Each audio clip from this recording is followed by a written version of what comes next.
Assalamualaikum warahmatullahi wabarakatuh.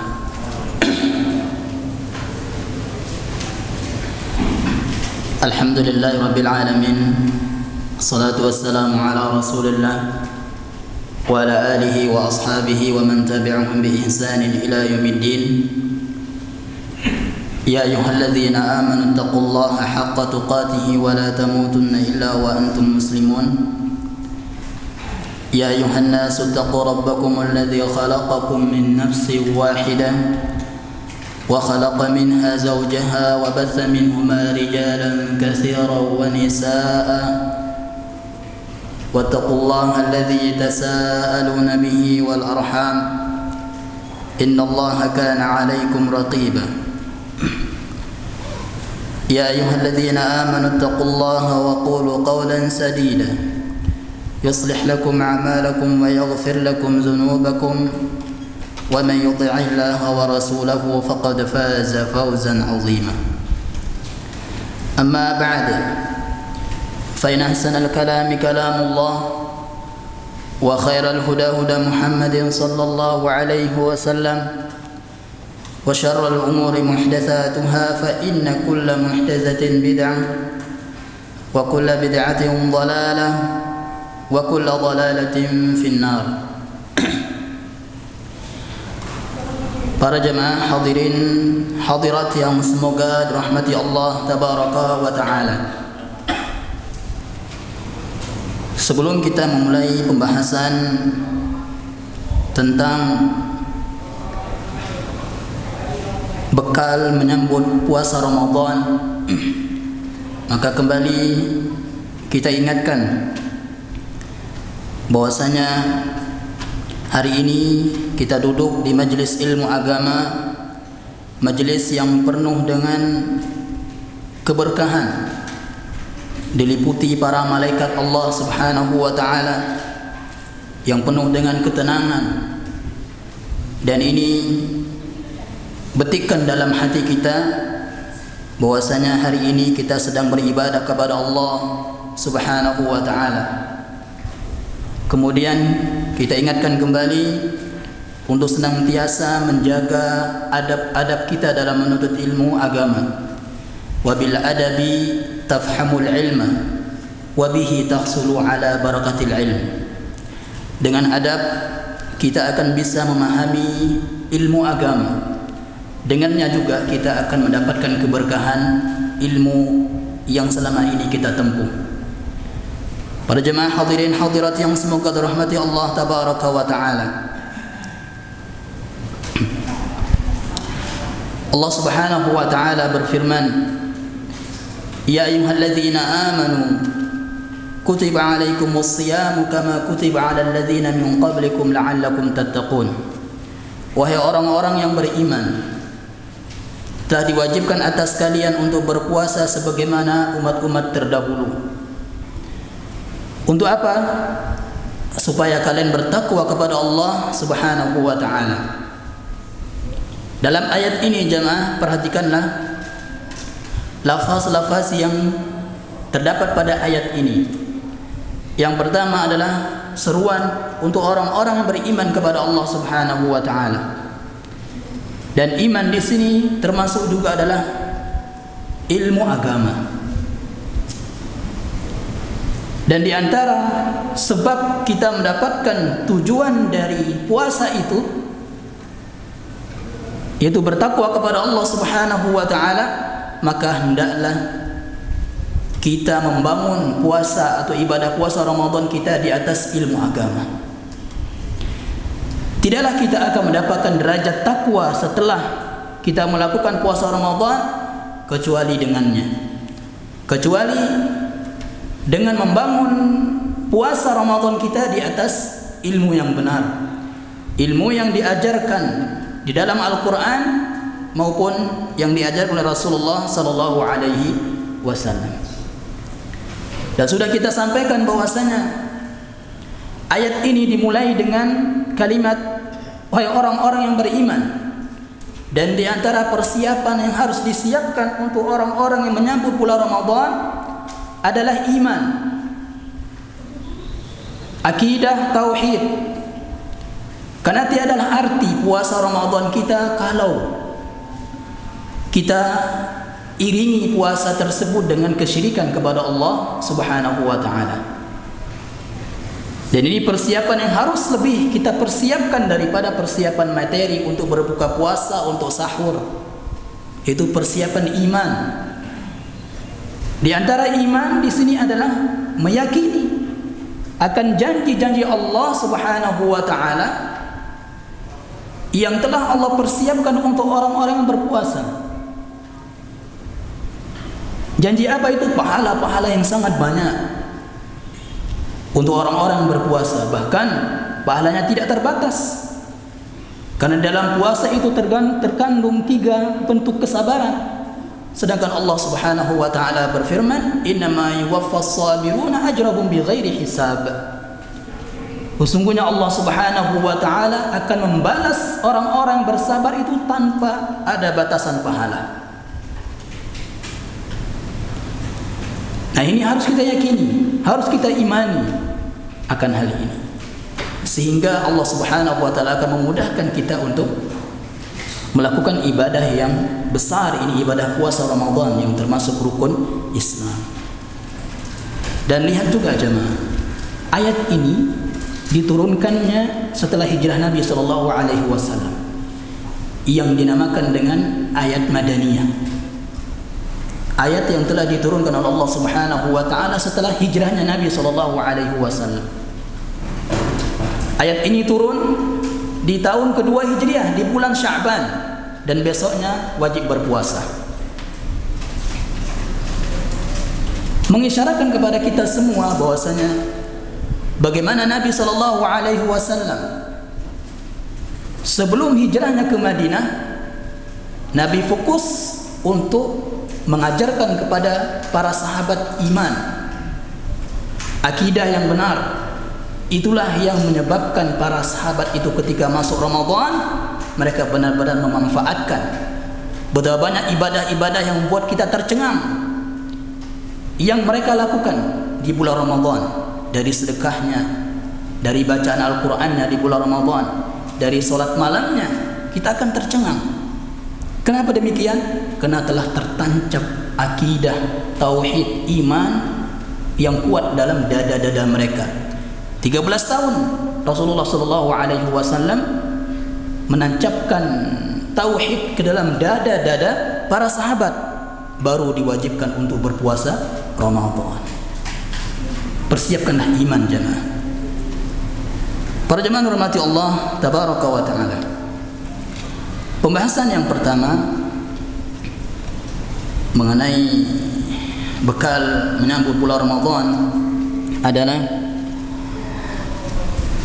keutamaan, kemudian rukun dan syarat, atau syarat dan rukun. Sebelumnya, puasa itu adalah secara bahasa artinya menahan, imsak. Secara bahasa artinya menahannya itu imsak. Di sini secara bahasa semua yang berbentuk menahan diri dari makan minum, menahan diri dari berbicara, menahan diri untuk tidak menikah, itu artinya puasa. Berarti dia sedang puasa. Sebagaimana perkataan Maryam yang telah Allah Subhanahu wa taala sebutkan, "Inni nazartu lirrahmani shauma falan ukallimal yawma insiya." Hari ini sungguh aku telah bernazar untuk berpuasa. Apa maksud puasa di sini? Falan ukallimal yawma insiya. Aku tidak akan berbicara dengan seorang pun. Para jemaah hormati Allah tabaraka wa taala. Secara istilah, definisi yang paling bagus dari definisi istilah secara yaitu puasa secara istilah, definisi yang paling bagus yang di antara yang diutarakan oleh para ulama adalah definisi yang telah disebutkan oleh Syekh Al-Utsaimin rahimahullah taala dalam banyak kitabnya, yaitu at-ta'abbudu lillahi subhanahu wa ta'ala bil imsaki anil akli wasyurbi wasairil mufattirati atau muftirati min tulu'il fajri ila ghurubis syams, yaitu beribadah kepada Allah Subhanahu wa taala. Betapa banyak para ulama dahulu maupun sekarang, sedikit dari mereka yang menyebutkan definisi seperti ini dengan menambah kalimat at-ta'abbudu lillah, beribadah kepada Allah Subhanahu wa taala. Dalam semua definisi ibadah, salat, wudu, kemudian puasa, zakat dan seterusnya, maka harus ada kata at-ta'abbudu lillah Subhanahu wa taala, ibadah kepada Allah Subhanahu wa taala. Untuk apa itu? Apa artinya ini? Artinya adalah agar kita senantiasa terbetik dalam hati kita setiap kita melakukan ibadah, saya sedang ibadah. Sekarang berapa banyak orang yang berpuasa Ramadan, berapa banyak orang yang sholat wajib, sholat sunnah, berwudu dan seterusnya. Jarang sekali mereka terbetik dalam hati mereka sedang ibadah. Itulah di antara yang membuat kita enggak khusyuk ketika ibadah tersebut. Jadi beribadah kepada Allah Subhanahu wa taala dengan apa? Dengan menahan diri dari makan dan minum dan semua yang membatalkan puasa, dari terbitnya fajar dan sampai terbenamnya matahari. Keutamaan puasa saya akan sebutkan bantahan saja, karena sudah banyak keutamaan puasa tersebut. Di sini kita sebutkan belasan bahkan lebih dari itu. Saya akan sebutkan bantahan dari hadis yang lemah, bahkan dikatakan oleh para ulama hadis yang mungkar. Dan ini sering disampaikan oleh para penceramah, bahkan baik itu di televisi atau di radio atau di masjid-masjid. Hadis tersebut yang mereka katakan hadis adalah as-shaum, puasa itu awwaluhu rahmah. 10 hari pertama itu adalah rahmat, penuh dengan rahmat. 10 hari pertama. Wa awsatuhu maghfirah, dan 10 hari kedua pertengahannya adalah ampunan. Wa akhiruhu itqun minan nar, dan 10 hari terakhir adalah pembebasan dari api neraka. Ini hadis mungkar atau hadis yang lemah sekali. Kenapa kita katakan demikian? Karena menyelisih hadis-hadis yang sahih. Hadis-hadis yang sahih. Di antaranya adalah, bukankah Nabi sallallahu alaihi wasallam bersabda, "Idza jaa Ramadan futihat abwabul jannah." Ketika datang bulan Ramadan, maka surga, pintu-pintu surga itu dibuka.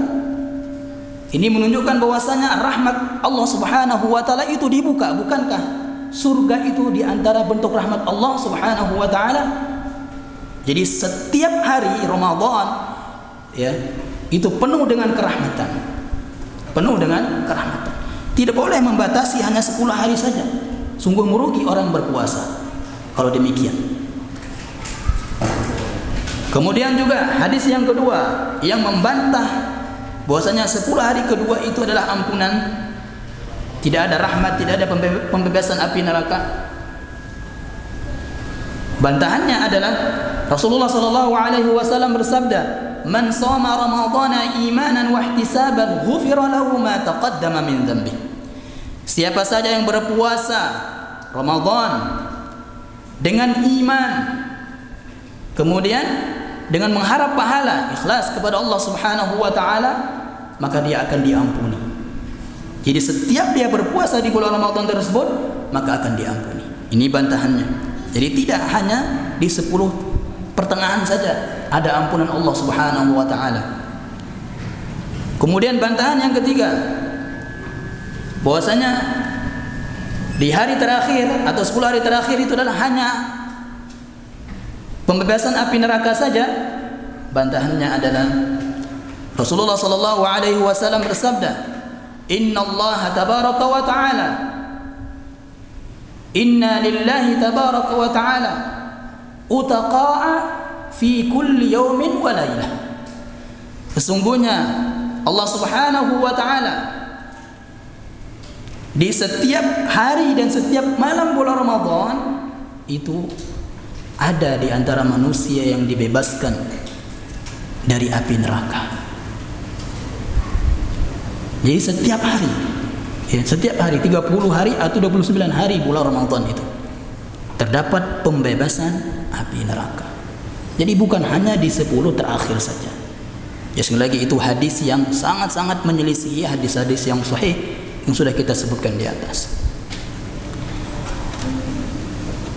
Di antara yang akan menjadikan kita lebih bersemangat jemaah, lebih bersemangat untuk menjalankan ibadah puasa Ramadan ini adalah dengan tadi mengimani keutamaan ini.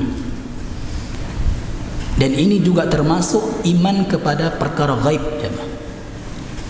Iman kepada perkara gaib, mengimani keutamaan balasan dari Allah Subhanahu wa taala untuk orang yang berpuasa Ramadan. Kenapa? Karena semua yang disebutkan oleh Allah dan Rasulnya sallallahu alaihi wasallam dari keutamaan puasa Ramadan itu gaib semua. Pahala yang tidak ada batasnya gaib, enggak kita lihat. Namun kalau kita benar-benar beriman dengan hal itu, maka itulah di antara yang akan membuat kita bersemangat untuk puasa Ramadan. Bersemangat untuk menjaga puasa kita dari hal-hal yang membatalkan, hal-hal yang membuat mengurangi pahala kita. Nah, para jemaah rahmati Allah tabaraka wa taala.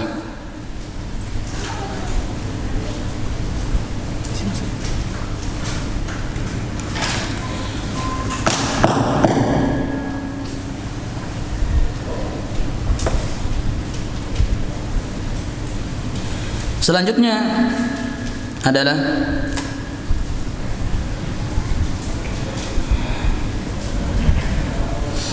hukum, ya, hukuman, ancaman bagi orang-orang yang meninggalkan puasa, dan hukuman bagi orang-orang yang membatalkan puasanya di pertengahan hari Ramadan. Sekarang kita akan bacakan ini hadis yang menjelaskan bahwasanya hukuman untuk orang-orang yang membatalkan puasanya sebelum waktu berbuka. Nabi SAW pernah bermimpi, dan mimpi Nabi jemaah termasuk dalil di antara dalil. Dan mimpi para sahabat juga termasuk dalil setelah disetujui oleh Nabi SAW. Bukankah azan, iqamah itu dari mimpi para sahabat? Lafaz-lafaz azan dan iqamah itu dari mimpi para sahabat yang telah disetujui oleh Rasulullah SAW. Bukankah juga bukan banyak sekali di antaranya azan tadi. Dan juga kalau ada sekarang setelah di zaman para sahabat dan Nabi SAW sudah meninggal dunia misalnya, ada orang yang mengaku bermimpi mendapat amalan-amalan yang pahalanya seperti ini. Kalau kamu baca 1000 pahalanya ini, kalau baca ini dan itu. Dusta. Itulah kedustaan. Jadi mimpi-mimpi yang ada seperti itu adalah harus ada persetujuan Nabi SAW. Begitu juga dengan sahabat Abu Hurairah, ya, yang diberitahu keutamaan ayat kursi. Keutamaan ayat kursi itu kan dari jin, dari syaitan, jin. Ya, kita nggak boleh menerima mentah-mentah gitu. Harus ada persetujuan Nabi SAW.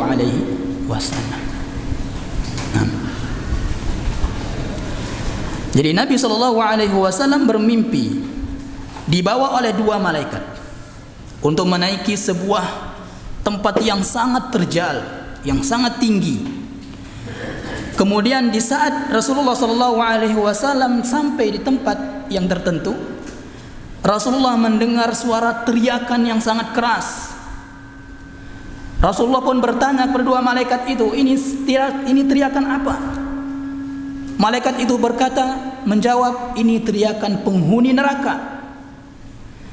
Kemudian diajak berjalan lagi naik. Ketika sampai di tempat yang tertentu, Rasulullah sallallahu alaihi wasallam melihat orang-orang yang digantung, kepalanya di bawah, digantung dalam keadaan mulutnya sobek dan mengalirkan darah. Nabi sallallahu alaihi wasallam bertanya kepada dua malaikat itu, ini siapa? Kenapa dia demikian? Malaikat itu menjawab, itu adalah orang-orang yang telah membatalkan puasanya sebelum waktunya. Orang-orang yang telah berbuka sebelum waktunya. Lihat jemaah, orang yang ada niatnya di malam hari berpuasa kemudian dia batalkan sebelum waktunya, azabnya seperti ini. Lalu bagaimana dengan orang-orang yang benar-benar tidak ada niat berpuasa? Maka lebih dahsyat lagi ya azab siksaannya. Para jemaah rahmati Allah tabaraka wa taala. Kemudian selanjutnya, dengan ringkas ini jemaah kita sebutkan penetapan waktu awal dan akhir Ramadan. Ini sudah kita ketahui. Penetapan waktu dan akhir atau awal akhir Ramadan itu harus dengan salah satu di antara dua cara. Tidak ada yang ketiganya. Yang pertama adalah dengan ru'yah. Yang kedua adalah dengan ikmal, menyempurnakan. Kalau yang pertama kita nggak bisa melihatnya, maka harus dengan ikmal, dengan menyempurnakan menjadi Sya'ban 30 hari dan Ramadan 30 hari juga. Nah, adapun sekarang kalau ada yang menetapkan awal Ramadan atau akhir Ramadan dengan hisab, itu tidak diterima. Nah, kenapa tidak diterima? Karena tidak sesuai dengan tujuan syariat, tujuan atau maqasidus syariah. Tidak sesuai dengan tujuan ya disyariatkannya suatu ibadah. Itu puasa Ramadan misalnya. Kenapa? Karena semua ibadah yang Allah Subhanahu wa taala perintahkan kepada kita semua itu semuanya mudah untuk dilakukan. Bukankah agama kita ini mudah? Begitu juga cara melihat hilal itu juga mudah. Dengan melihat atau cara penentuan Ramadan awal atau akhirnya itu juga mudah, yaitu dengan melihat atau dengan menyempurnakannya. Semua orang bisa melakukannya dengan mudah. Kalau seandainya ada ilmu hisab, kalau seandainya hisab itu dipakai, maka hanya orang-orang yang pintar saja yang bisa. Karena tidak semua orang yang pintar hisab itu. Para jemaah rahmati Allah tabaraka wa taala, bahkan betapa banyak para ulama yang mengatakan tidak dianggap puasa seorang yang penentuannya dengan hisab. Bahkan di antara ulama seperti misalnya Syekhul Islam Ibnu Taimiyah, Syekh bin Baz rahimahumullah taala, mereka mengatakan bahwasanya seorang yang menggunakan hisab dalam penentuan Ramadan itu termasuk perkara bid'ah. Para jemaah rahmati Allah tabaraka wa taala.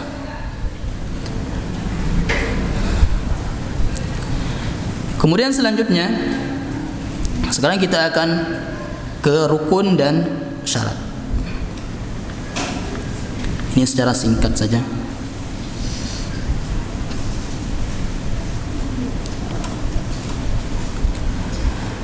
Kita mulai dari rukun puasa. Rukun puasa itu ada dua.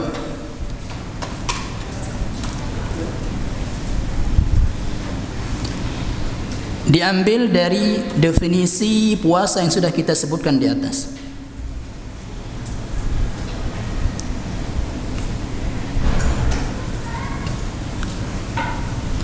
Yang pertama adalah menahan diri dari segala hal yang membatalkan puasa. Ini rukun.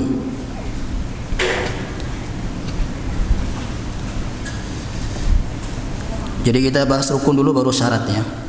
Walaupun sebenarnya syarat dulu baru rukun. Yang kedua adalah tadi dari terbit fajar sampai terbenam matahari, yaitu waktu imsak, waktu menahan diri dari makan dan minum adalah dari terbitnya fajar hingga terbenamnya matahari. Ini dua rukun.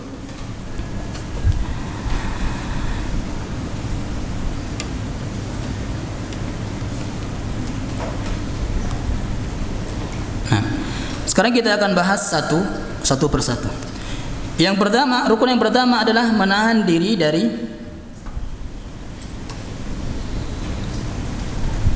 makan dan minum dan segala hal yang membatalkan puasa. Dan ini nanti akan dibahas oleh Ustaz kita, Ustaz Abdurrahman Hafizullah Ta'ala, apa saja yang membatalkan puasa. Di sini saya akan bahas imsak saja, itu dari terbitnya fajar hingga terbenamnya matahari.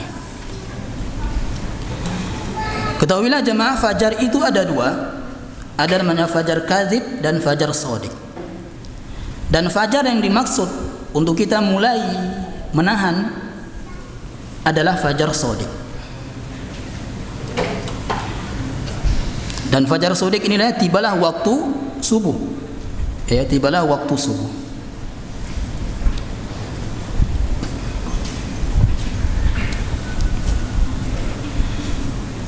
Nah sekarang, karena yang namanya fajar shadiq itu, fajar kadzib itu, tidak semua orang di zaman sekarang bisa melihatnya.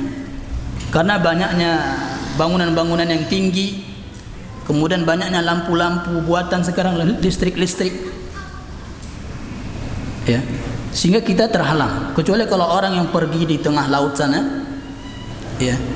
Dan ada di antara ustaz kita yang mencoba seperti itu, untuk melihat fajar.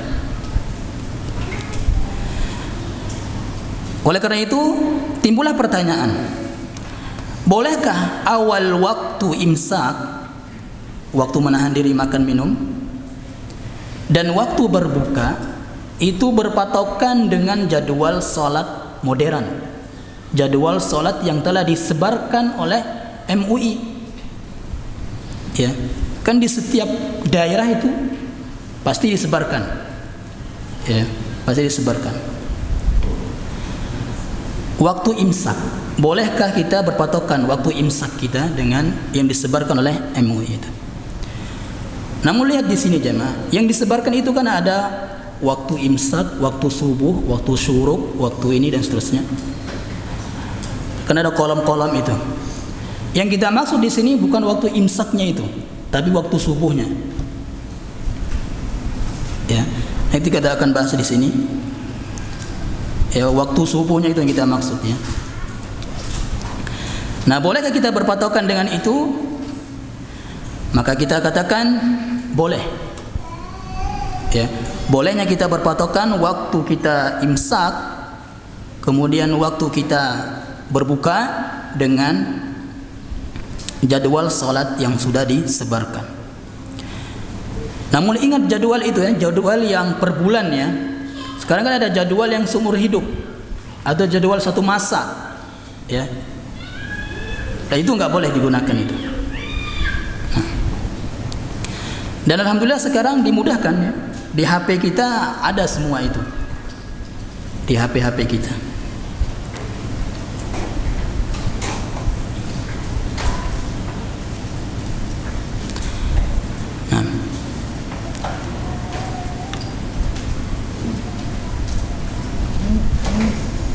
Nah, di sini jemaah, dalam rukun puasa yang kedua ini timbullah permasalahan berikut jemaah.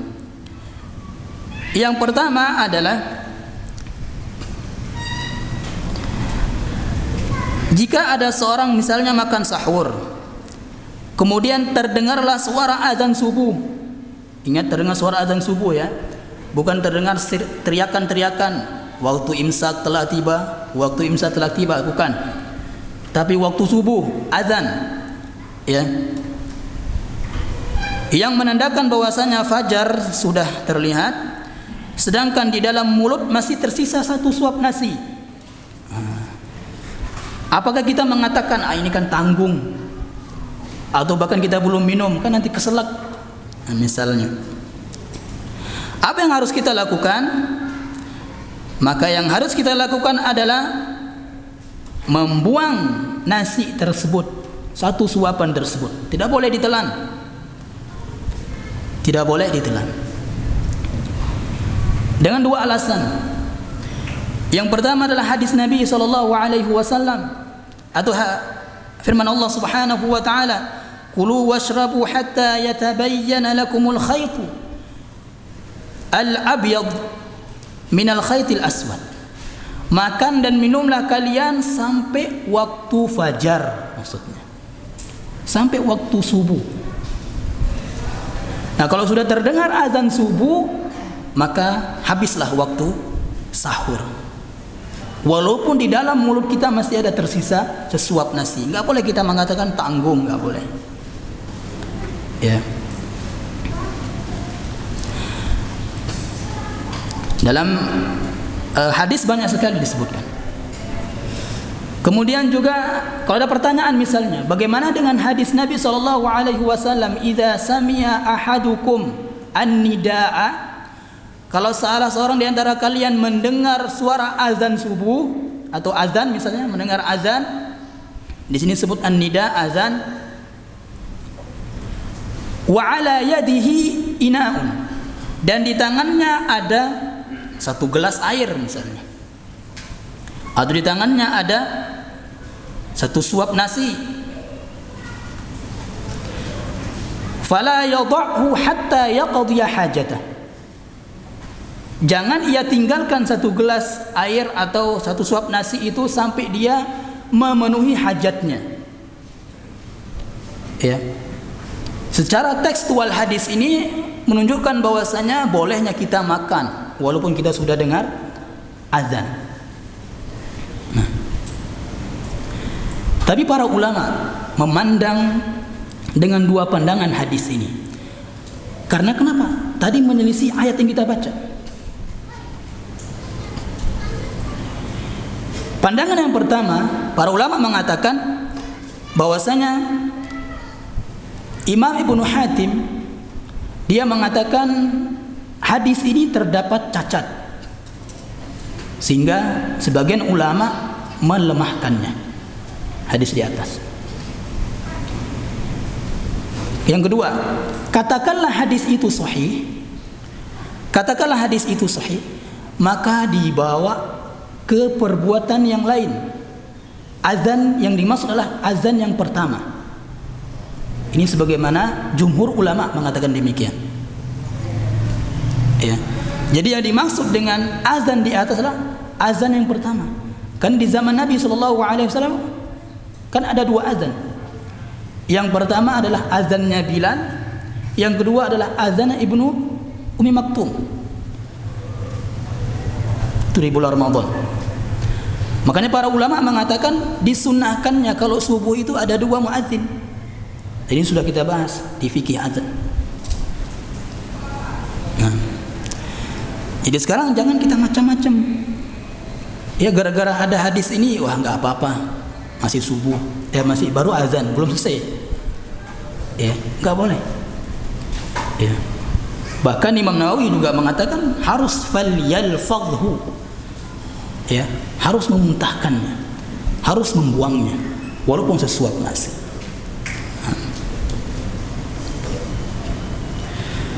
Kemudian kasus yang kedua misalnya, ada orang yang setelah sahurnya, ya misalnya waktu sebelum subuh, 15 menit sebelum subuh itu kan masih ada waktu. Misalnya suami istri bersetubuh, ya ada orang suami istri misalnya, mungkin dia pengantin baru misalnya, bersetubuh sebelum waktu atau setelah sahurnya, ya, atau sahurnya dengan setubuh misalnya, nah, itu boleh juga ya. Nanti ada juga ya buka dengan jima, itu juga boleh, ya, tapi lemas lah. Karena ada sahabat yang berpendapat demikian, dan itu pun memang dibolehkan.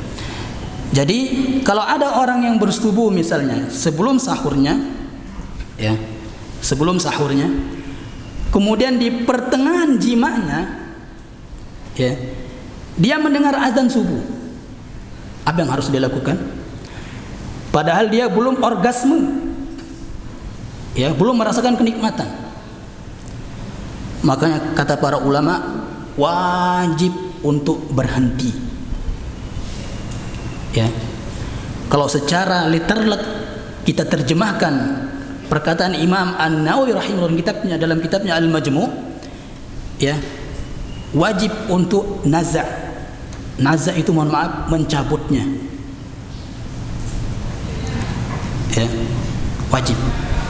Tidak boleh mengatakan, sayang kan belum orgasme, Masya Allah. Tidak boleh, ya, wajib untuk berhenti. Nah, karena ayat tadi, kalau sudah waktu subuh sudah wajib untuk imsak dan meninggalkan segala yang membatalkan puasa. Para jemaah hormati Allah tabaraka wa taala.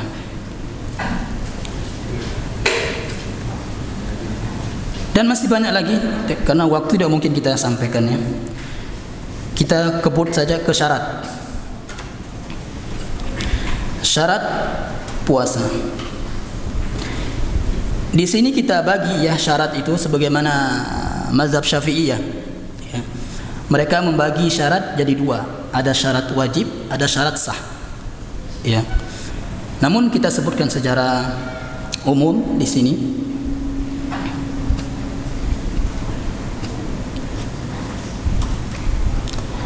Syarat-syarat puasa yang pertama adalah telah masuk bulan Ramadan. Tentu nggak boleh puasa Ramadan di bulan Sya'ban, ya, masuknya bulan Ramadan. Syarat yang kedua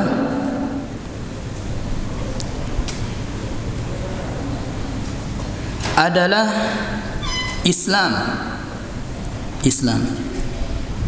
Ini syarat sah puasanya seseorang, syarat sah wajib, ya, puasa seseorang,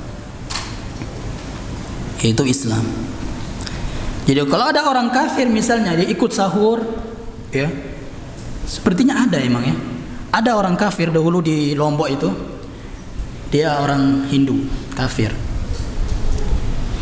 karena membaurnya sama orang-orang Islam di sana, ya, sampai dia ikut ibadah, ya, ikut Jumatan anaknya,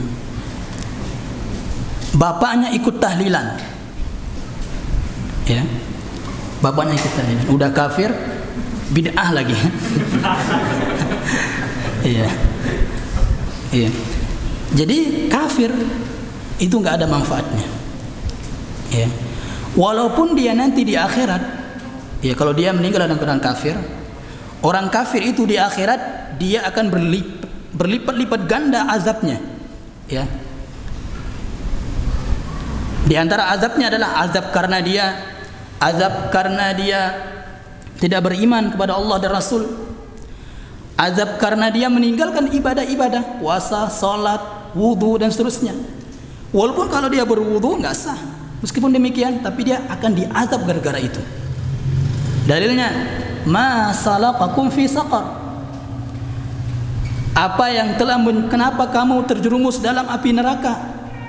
Apa kata mereka? Dahulu kami tidak sholat. Ya. Karena dia tidak sholat itu, dia diazab berlipat-lipat ganda azabnya. Nah. Jadi seandainya ada orang kafir ikut makan sahur, kemudian dia menahan diri dari makan minum sampai berbuka puasa, tidak sah puasanya. Walaupun itu dia katakan intoleransi, entah dengan bahasa apapun dia gunakan, itu tidak sah. Ya, kalau ada orang kafir demikian.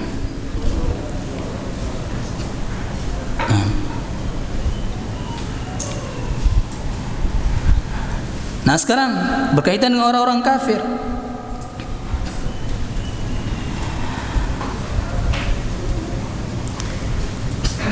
Orang kafir dalam masalah puasa ini jemaah ada dua macam. Yang pertama kafir asli, ya. Yang kedua kafir karena murtad. Yang pertama ada namanya kafir asli, ya. Kemudian kafir karena murtad. Yang pertama, masuk Islamnya orang kafir asli. Orang kafir yang emang sudah kafir, ya. Dia bukan Islam dulu baru kafir, enggak. Itu namanya kafir asli. Nah, orang yang kafir asli ketika dia masuk Islam misalnya, apakah dia wajib mengqadha puasa Ramadan yang telah dia tinggalkan di saat kafirnya? Tidak wajib.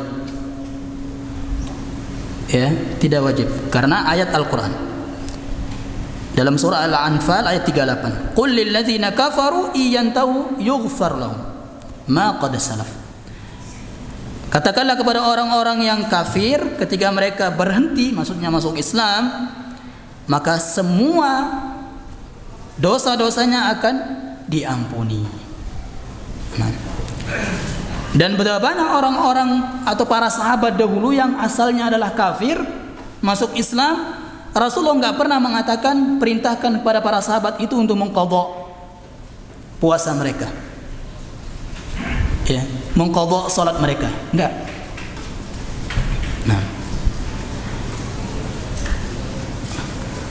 kemudian selanjutnya, jika ada orang kafir masuk Islam di pertengahan hari puasa Ramadan, ya, dia masuk Islamnya setelah zuhur misalnya, dari pagi sampai zuhur tadi kan dia udah makan minum atau berjima dengan istrinya misalnya, katakanlah demikian. Kemudian dia diberi hidayah oleh Allah Subhanahu wa taala masuk Islam setelah zuhur, maka saat itulah wajib untuk imsak, ya, menahan diri dari makan dan minum sampai berbuka puasa. Wajib untuk imsak. Tidak boleh lagi dia makan minum, tidak boleh lagi dia berjima. Ya. Dalilnya Rasulullah SAW dahulu ketika datang perintah untuk puasa Asyura, ya, Rasulullah SAW mengatakan, siapa di antara kalian yang belum makan minum berpuasalah. Siapa di antara kalian yang sudah makan minum maka berpuasalah. Ya. Dan juga orang kafir tersebut yang masuk Islam tadi di pertengahan hari Ramadan tadi tidak wajib qadha walaupun puasanya setengah hari. Ya, hari itu dia hari yang tadi itu, yang setengah hari itu tidak wajib untuk diqadha nantinya. Tidak wajib. Nah. Kenapa dia wajib imsak tadi? Karena firman Allah Subhanahu wa taala. Ya. Siapa yang hadir di antara kalian bulan Ramadan, yaitu hadir waktu Ramadan pada saat itu dan dia ada maksudnya, maka falyasum, berpuasalah. Ya. Sedangkan dia wajib berpuasa ketika sudah masuk Islam tadi. Dia masuk Islamnya di pertengahan Ramadan. Nah, disitulah dia wajib untuk menahan. Nah.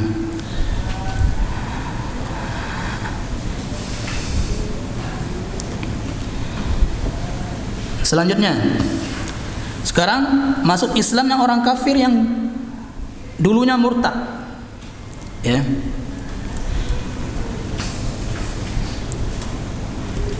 Hukumnya sama dengan di atas. Namun dia, apakah dia wajib qadha nantinya? Puasa-puasa yang telah ia tinggalkan tadi, ya, sebelum dia murtad, dia masih Islam, murtad masuk ke Islam. Ya. Nah, ketika dia Islam pertama itu, dia ada puasa-puasa yang dia tinggalkan. Murtad kemudian masuk Islam lagi. Nah, setelah dia masuk Islam ini apakah dia wajib qadha? Ya. Puasa-puasa yang telah ia tinggalkan ketika Islam wajib. Ya, wajib dia qadha. Apakah wajib qadha puasa yang telah dia tinggalkan ketika dia kafir? Tidak wajib. Ya, sebagaimana di atas tadi.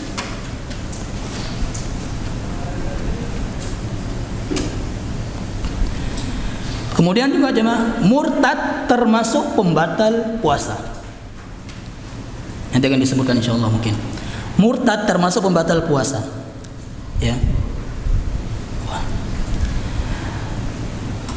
Nah, misalnya ada muslim berpuasa, ya, dia berpuasa misalnya ketika jam 3 siang dia murtad. Jam 4 dia masuk Islam lagi, ini main-main. Ya. Seandainya kalau ada seperti itu. Jam 4 masuk Islam lagi puasa.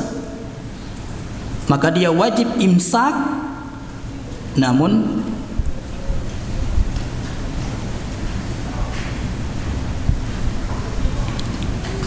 apa tadi jemaah? Yang kita lupa ya. Iya, wajib imsak dia, ya, wajib imsak. Walaupun tadi dikatakan telah batal puasanya tadi yang pertama itu kan. Tapi kan dia murtad kemudian masuk Islam lagi, dia wajib imsak. Ya, wajib imsak. Nah. Kemudian syarat yang ketiga, masih banyak lagi kasus di sini tapi enggak kita sebutkan. Adalah balik. Syarat wajib. Balik itu adalah syarat wajib. Ya. Syarat wajib puasa. Dan balik bukan termasuk syarat sah, ya, tapi termasuk syarat wajib. Dan ciri balik seseorang jemaah disebut oleh para ulama ada 3, perempuan dan laki 3, laki-laki 3, perempuan 4. Nah. Yang pertama adalah mimpi basah. Kalau ada anak kita mimpi basah, ya, maka dia sudah balik walaupun umurnya belum 15 tahun. Yang kedua, umurnya sempurna 15 tahun. 15 tahun di sini jemaah patokan adalah hijriah. 15 tahun hijriah. Makanya wajib untuk kita mengetahui tahun hijriah anak-anak kita. Ya. Sepertinya lebih cepat hijriah daripada masih itu jemaah. Sekarang misalnya umur kita 30, ternyata di masihnya 3 berapa sudah 30 berapa. Hijriahnya 30 berapa, 31. Ya. Ini wajib untuk kita sebagai orang tua, wajib untuk kita ketahui ini. Ya. Jadi bukan dilihat dari masihnya, tapi hijriahnya. 15 tahun hijriah. Nah. Kemudian yang ketiga adalah tumbuhnya bulu di sekitar kemaluan. Untuk yang perempuan tambah 1 haid atau hamil. Nah. Dan anak-anak yang masih mumayyiz, jamaah anak kecil mumayyiz, itu wajib untuk yang umur 7 tahun misalnya, wajib untuk kedua orang tua merintahkan anaknya berpuasa. Namun anak itu enggak wajib melakukannya. Tapi orang tua wajib. Ya, orang tua wajib. Dan orang tua yang anaknya yang mumayyiz itu ikut beribadah atau puasa atau sholat misalnya, maka orang tua juga mendapatkan pahala. Anak juga pahalanya dicatat untuknya walaupun dia masih mumayyiz. Karena Umar bin Khattab radhiyallahu taala anhu berkata, kebaikan-kebaikan anak itu dicatat pahala. Kejelekan-kejelekan anak yang mumayyiz itu enggak dicatat sebagai dosa. Nah,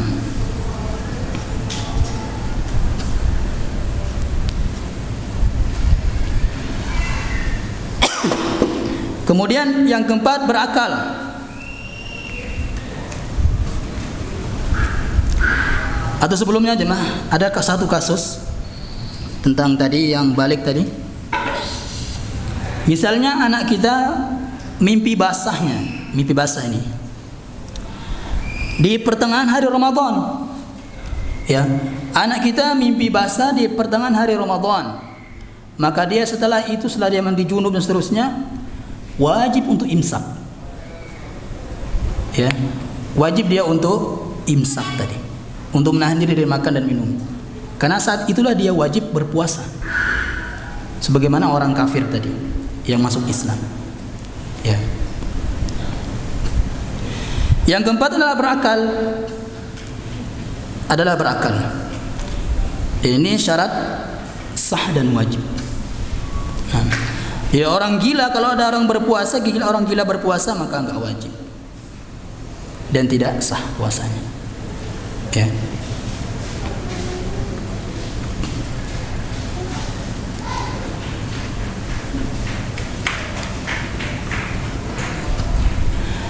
Misalnya sekarang ada orang gila, ketika dia sadar di pertengahan hari Ramadan, ini juga wajib imsak. Misalnya di ruqyah dia pertengahan hari Ramadan dia sadar, ya, bisa sholat, bisa azan, dah tahu namanya, tahu orang tuanya, sadar dia, sembuh dari gilanya, maka wajib imsak. Ya.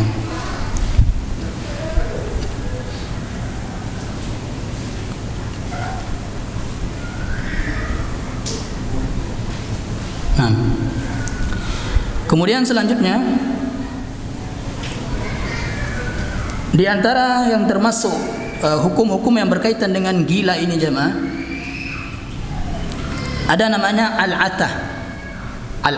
Al-atah ini adalah setengah-setengah, kadang gila kadang sadar.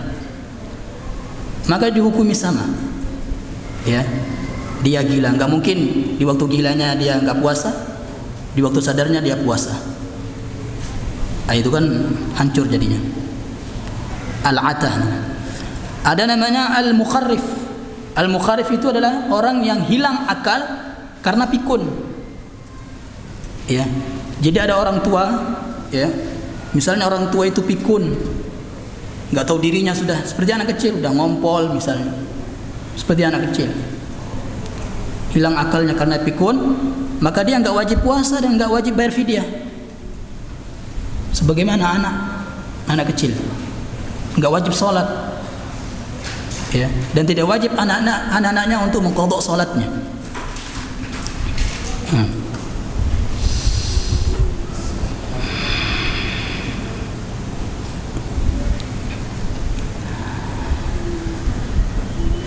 Ya. Sekarang hilang akal karena pingsan, ya. Hukum puasa orang yang sudah berniat puasa di malam harinya, kemudian dia pingsan. Ya, kemudian dia pingsan.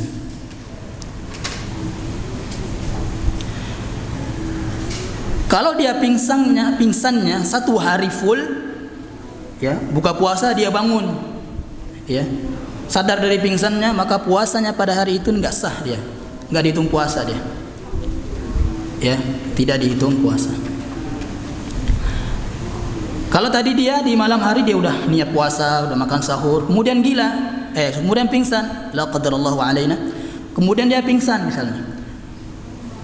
Kemudian dia sadar di pertengahan hari Ramadan.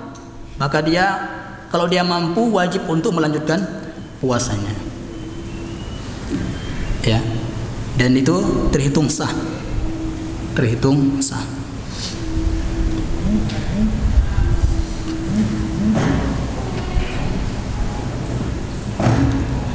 Sekarang hukum puasa orang yang hilang akal atau kesadarannya karena dibius. karena dibius. Kalau tadi mungkin karena tabrakan misalnya, la qadarullahu alaina, karena tabrakan misalnya pingsan. Ya. Kalau karena dibius misalnya, kalau hilang kesadarannya seluruh siangnya, ya,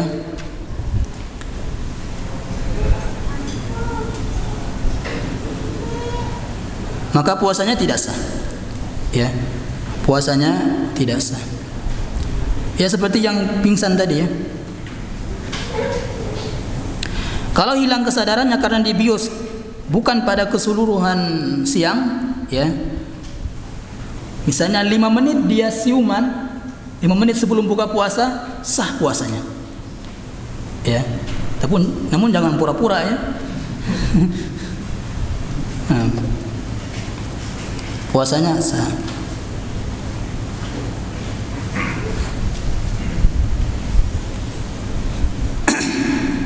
Nah, terus yang keenam, yang berapa? Oh, yang kelima. Mukim ya, mukim di sini tidak sedang safar maksudnya. Mukim, dia bermukim di sini misalnya. Dia bukan sedang safar. Nah, ini syarat wajib untuk berpuasa adalah mukim, bukan syarat sah ya. Karenanya orang-orang yang safar itu boleh untuk dia puasa. Bahkan kalau dia mampu lebih utama dia berpuasa daripada tidak berpuasa, walaupun ada rukhsah. Ya. Okay. Nah, termasuk safar juga jemaah, karena safar itu rukhsah, nanti jangan tipu-tipu ya. Jangan nipu Allah gara-gara safar karena hasrat sudah tinggi ingin jima dengan istrinya misalnya, atau karena lapar misalnya. Yuk sayangku misalnya, kita safar agar kita enggak puasa dan boleh jima. Enggak boleh. Itu dosa. Tidak boleh seperti itu. Yang keenam, mampu. Ya, dia mampu untuk berpuasa, tidak sakit. Tidak sakit. Dan sakit itu jemaah, sakit sedang puasa itu dibagi dua. Sakit yang tidak diharapkan kesembuhan misalnya, ya, maka dia enggak wajib puasa, tapi wajib fidyah. Ya, bukan karena sakit pikun tadi, enggak, beda. Dia masih sadar, tapi karena sakit yang enggak diharap kesembuhannya, maka dia tidak wajib puasa, tapi wajib fidyah. Ya, sakit yang diharapkan kesembuhannya, ya, dia sakit berat misalnya, tapi diharapkan kesembuhannya, ya, dia enggak wajib puasa, tapi wajib qadha. Ingat ini. Ada wajib tidak wajib puasa, wajib fidyah. Ada tidak wajib puasa, wajib qadha. Ya. Kemudian sakit yang ringan, sakit kepala, sakit gigi, sakit perut sedikit, itu wajib puasa. Ya, wajib puasa. Yang anehnya sekarang kan, karena enggak makan sahur enggak puasa dia. Ditanya kenapa kamu enggak puasa? Karena enggak sahur katanya. Dikira sahur itu syarat sah puasa. Sahur itu nanti akan dijelaskan sunnah-sunnah puasa. Sekarang bagaimana kalau puasanya para pekerja berat? Ya. Mau tidak mau dia harus kerja. Ya. Sebenarnya ya, 11 bulan itu kita kerja cari duit jemaah. 11 bulan. Untuk menghidupi nafkah istri dan anak misalnya. 11 bulan. Bulan Ramadan tutup.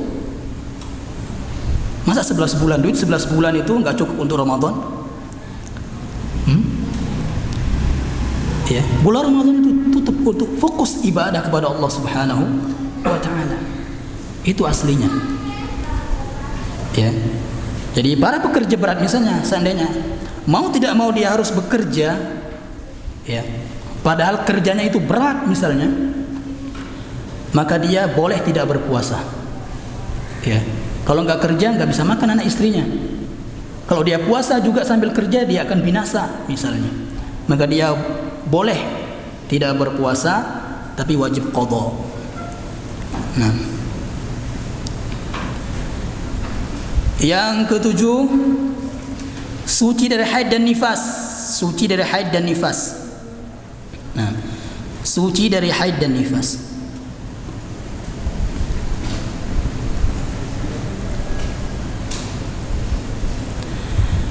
Sekarang misalnya ada orang yang suci ya dari haid dan nifasnya di pertengahan hari Ramadan, apakah dia wajib imsak? Enggak. Ya, tidak wajib imsak. Ya. Beda dengan tadi. Tidak wajib imsak dia. Misalnya juga ada orang yang suci dari haid dan nifasnya 5 menit sebelum waktu imsak, waktu subuh, ya, wajib untuk dia berpuasa. Walaupun tadi belum makan sahur misalnya, walaupun dia belum mandi junub,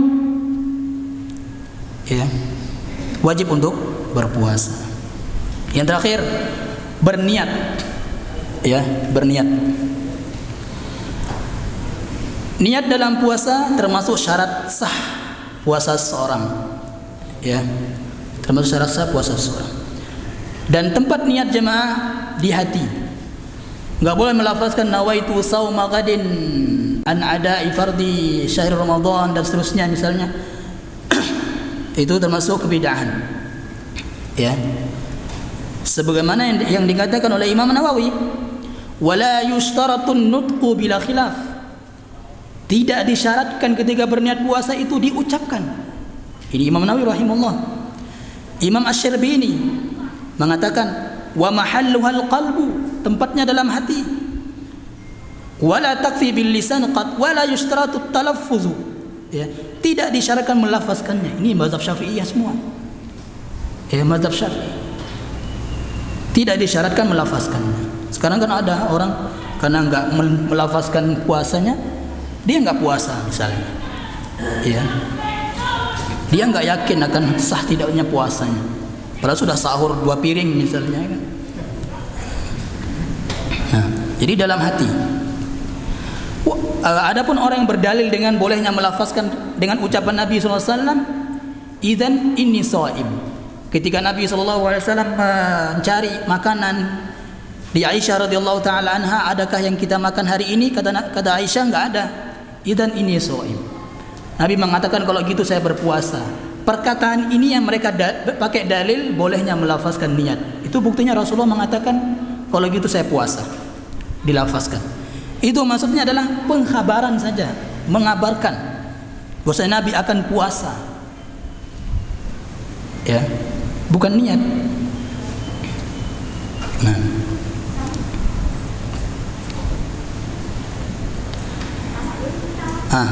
Syarat sah niatnya seseorang, ya, syarat sah niat. Tadi niat kan syarat sah puasa. Sekarang syarat sahnya niat. Disebutkan oleh Syekh Malik dalam kitabnya Sahih Fiqh Sunnah, ya. Syarat sah puasa, syarat sah niat yang pertama adalah at-tabyid. Niat itu dibetikkan dalam hati kita di malam hari. At-tabyid, ya, di malam hari. Kapan waktunya malam? Terserah. Dari terbenamnya matahari sampai terbitnya fajar, datangnya waktu subuh, itulah waktu niat puasa.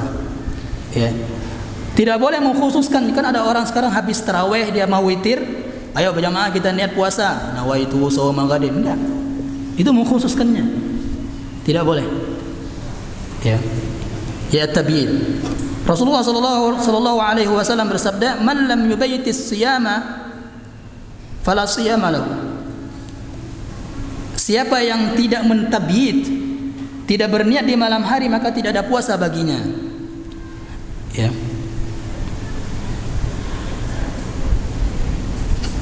Kemudian yang kedua, at-ta'yin, menegaskan jenis puasa yang sedang ia lakukan. Itu puasa Ramadan, puasa wajib. Ya, puasa wajib. Yang ketiga, al-jazam, bertekad kuat. Al-jazam, bertekad kuat bahwasanya besok dia akan berpuasa. Tekadnya kuat, bukan ragu-ragu. Dia mengatakan besok puasa enggak ya? Puasa enggak ya? itu nggak sah puasanya. Karena niatnya ragu dia. Yang keempat, tajdidun niyah, memperbaharui niat setiap malam. Ini sebagian para ulama, ya. Jadi memperbaharui niat. Nah, di sini para ulama berselisih pendapat, apakah wajibnya kita berniat setiap malam atau cukup sekali untuk 29 hari dan 30 hari. Jumhur ulama setiap malam, wajib setiap malam. Ya, sebagaimana dalil di atas, man lam yujmi'is siyama fil lail fala siyama lah. Siapa yang tidak berniat di malam hari maka tidak ada puasa baginya. Jadi harus setiap malam. Di sini ada kaidah, yaitu kalau ibadah itu, ya, kalau suatu ibadah, kalau di awal ibadah itu rusak, ya, akhirnya ikut rusak, maka niatnya satu kali saja. Seperti apa? Sholat misalnya. Kalau awalnya rusak, akhirnya ikut rusak, ya kan? Sholat itu, ya. Misalnya takbiratul ihram itu nggak ada, misalnya, rusak sholatnya, ya. Akhirnya pun sampai salam rusak sholatnya, ya. Nah, kalau akhirnya rusak, awalnya rusak, akhirnya nggak ikut rusak suatu ibadah, seperti puasa, ya, seperti puasa. Puasa kan kalau hari pertama kita puasa rusak misalnya, hari kedua tetap sah, ketiga tetap sah, empat tetap sah, ya. Maka di sini niatnya harus setiap malam, harus setiap malam, ya. Makanya kalau kita mengambil pendapat ini, dan ini yang lebih rajih insyaallah, ya, dan lebih hati-hati, setiap malam kita berniat untuk puasa besoknya. Kalau ada orang lupa niat untuk berpuasa besoknya, maka dia wajib qadha, ya, wajib qadha, karena nggak sah puasanya, dan wajib untuk dia imsak. Rugi kan? Udah imsak, qadha lagi nantinya, ya. Imam Malik rahimahullah mengatakan, dan ini yang diambil oleh Syekh Al-Utsaimin rahimahullah, ya, dia niatnya itu satu kali aja untuk 29 hari 30 hari. Kecuali kalau dia pergi safar nantinya dan dia nggak berpuasa, wajib untuk tajdid lagi untuk sisa hari tersebut. Nah, jadi ini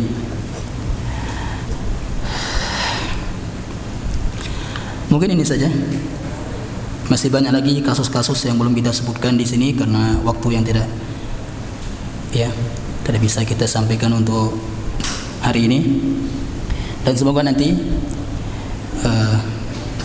disampaikan oleh para asatiz kita.